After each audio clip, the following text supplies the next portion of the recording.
Yeah, man. Mangoma turamba chibuditsa. Listen. What's up? Chief Sport family. Oyo. Gavagan, Urban Fiber. Ukamala Force. Fantan. Gavagan Sai. Vikambazano meza kunge piper. Arikusitano tisa iku aim. Rasta. Nyare kutiziva muktema na mwese kwa watu wakasemsi. Skeuta. Kabumpa. Ade noise kasi furuko.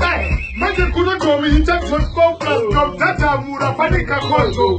Uyu anga akasiba kungetano. Uyu akunge mukatime kuruma. Uyu bastelki ahasikuzi pulo arguzi apera kunzakana akonu. Uyu apera semagezi epon. Uyu kushaka sengirosi yeon. Uyu azi anoti mama anifes nenge mundu argufa kumaha. Uyu atsaiza atakachi. Uyu sitana ageni kuyachi.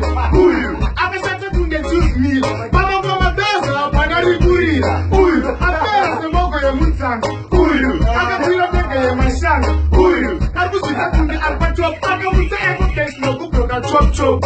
Uyu tia akachibira song. Uyu akashate kunge bila pong. Uyu kimwata ya jata iti true. Ndiye inyono izi kuita kunge mtutu. Uyu chapa chakona pasi kutiti. Kasiki benzi ya kata ti. Shairi kuti kudum. Chapa kiti. Awanyanya utsema uti upambile. Uti ujobu ustikile. Uti natila ublokile. Vari kuti kushata kunge. Iwara kushata kaseve. Kushata kabaure. Kushata kunge baba machensen. Kushata sekupiwa. Mawati tenten kushata kunge kudoraro wanereke. Kushata kunge chifinu wali upewa jeksen. Shata kunge teste.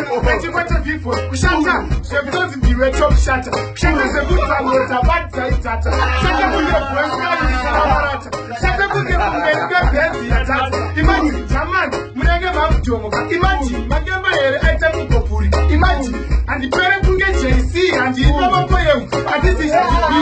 Imagine, sawa ya mabula yangu. Imagine.